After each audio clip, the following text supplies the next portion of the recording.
it's Chaos tanking tree. Why Chaos? Because it's the single best tanking tree that there is. It's as simple as that. Seriously.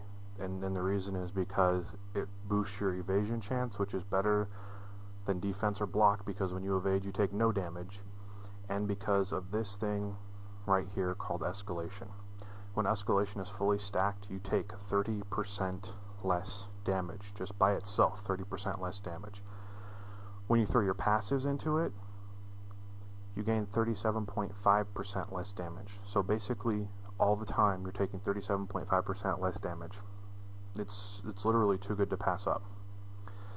Then when you link it with this passive, whenever a weakened target attacks you and escalation does weaken to your target, you have a 15% chance to increase your evasion by 10%. That right there is fantastic by itself. Chaos also has the single best defensive cooldown, which is Illusion, which increases your evasion by 35 for 6 seconds. Tie that in with the passive, it's now 45 for 8 seconds.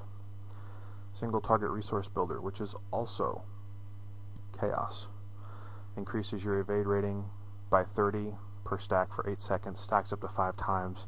So on a boss fight, you're looking at easily 150 evade rating all the time, plus 37.5% damage reduction. Crimson Theater is a sword consumer, and I take Crimson Theater because it deals a huge amount of hate. It's also obvious, it's incredibly easy to see. You tell people, hey, if you've got aggro, come into the circle of death. You tell your DPS, hey, wait until this goes up before you do anything. Simple, easy to understand. Brandish, which is another sword consumer. It's a channeled attack every half second for 2.5 seconds. You also, while you're channeling, you also take 5% less damage for each resource spent. 5 resources times 5 is 25, so that's 25% less damage when you channel this on top of what you had going before. So 37.5 plus 25, and that's your damage reduction while you've got Brandish going. Schism is your Chaos consumer. It does extra damage to targets below 35% health. There is no better Chaos consumer. Simple as that. Stunning Swirl is just a regular elite attack, and it does a decent amount of damage, and it also stuns things. That's why I take it. I take it for the stun because it's an interrupt, it's a stun, it's decent damage. It's a good tool to have. This is the only skill I take out of the Turbulence tree, which is the miscellaneous tree for tanks over here. And this is a 300% hate gain.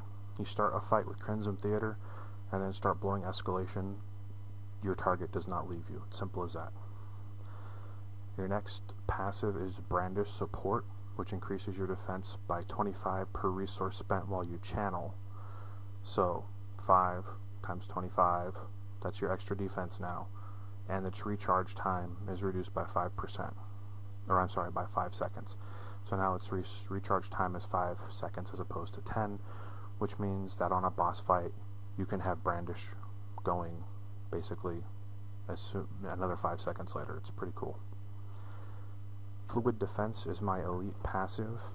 Whenever you receive a glancing hit, and glancing hits are determined by your defense, which brings us back again to the Brandish passive, you have a chance to gain a minor ward effect by 7.5 for 6 seconds. That's not really the reason why I take it, because you've already got a minor ward going all the time. Whenever you penetrate, you gain a beneficial effect that increases all damage by 5% for 10 seconds. It's actually pretty good, and if you can't penetrate every 10 seconds, get a little bit more crit. This is honestly a gimme. If you find something that works better for you as a passive, go ahead and take it. And then because the most of the damage we do comes from swords, you take the sword ability, which does 10% extra damage. And that is why you tank with Chaos and Blades.